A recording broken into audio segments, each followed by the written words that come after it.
birthday to you. Happy birthday, happy birthday, happy birthday to you. Happy birthday to you.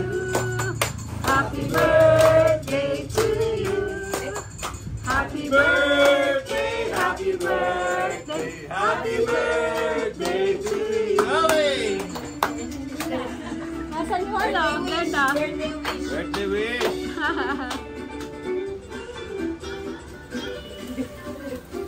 Okay, happy birthday! Discount card!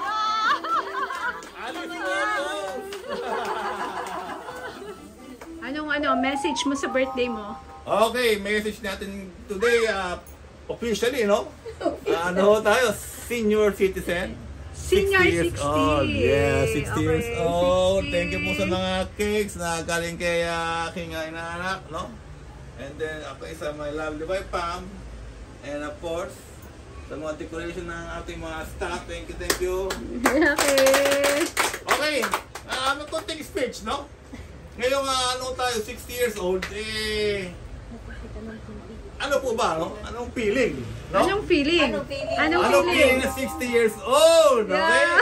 Okay. Siyempre pag 60 pala, nararamdaman natin yung tatlong feelings, Feelings. no? Well, una masaya, no? Masaya bakit? Sa 60 years old natin na to, in good health po tayo. Yay! Thank you, Lord. Tapos, practically, lahat naman ng gusto ko, meron na ako no? Meron akong lovely, young, sexy wife. Yeah!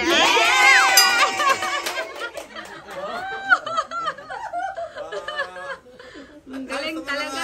Alam mo naman, yung mga pangarap natin, halos natin naman natin, no? Meron tayong course, no? Naipon, meron tayong tirahan, no? Meron tayong course, no? Marami na tayong narating na travel dahil sa wife natin. So, thank you Lord, dahil sa so blessed, no? At 60 years old, no? And then, siyempre may halo rin na pangalawa, meron tayong feelings na konting takot, no? Takot, bakit nakakatakot? Bakit nakakatakot? Siyempre, pagdating po ng 60, saka nag-umpisa ko na mag-decline, no? Kumbaga yung hair, di ba? Kasi dati 15, naalala nyo, wala naman ako salamin, di ba? Okay, may salamin na ako. Ngayon, birthday mo pa, may sakit ka, di ba? Oo, ngayon, sakit pa ako, pero minor lang naman. Pero yun nga, tulad nyo, mimilibas na yung buhok, lumabas na, di ba? So, pagdating ng 60 pala, ito pala yung tinatawag nilang senior kasi medyo parang bumabagal ka na, hinihingal ka na, di ba? Sige nga, kumbaga, nag-umpisa na tayo Decline. no? Kumbaga, nasa pre-decomposition stage na tayo.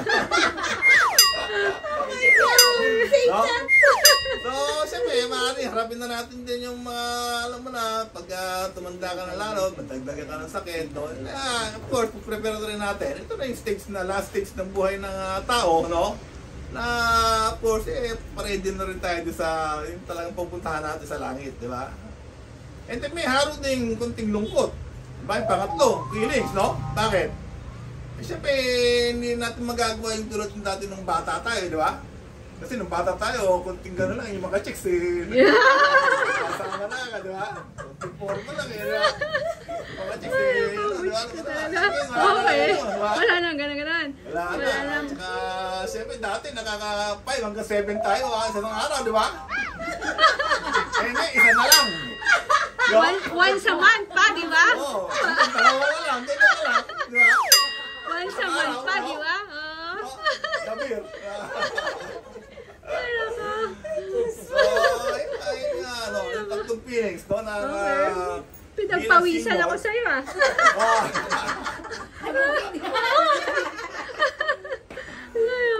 So, again, thank you Lord, no? Dahil sa 6 decades, no? Here in Earth, no? Marami tayong magandang experience, no? Marami tayong masayang memories. Importante naman, di ba? Kasi yun ang nadadala natin sa kabilang mundo, yung memories na nagawa natin, may napasaya ba tayo, may natulungan, di ba? Iyak tuloy ako. So, thank you Lord. At sana hindi pa kami ng habang panahon, para enjoy kami. Lalo yung mga nanay namin, thank you very much, di ba? Diyan si Nanay Elena, diyan si Nanay Perla, no? And of course, babigyan pa tayo ng more blessing para pag Salo-salo tayo. Amen! Baka naman ba? Emotional, emotional.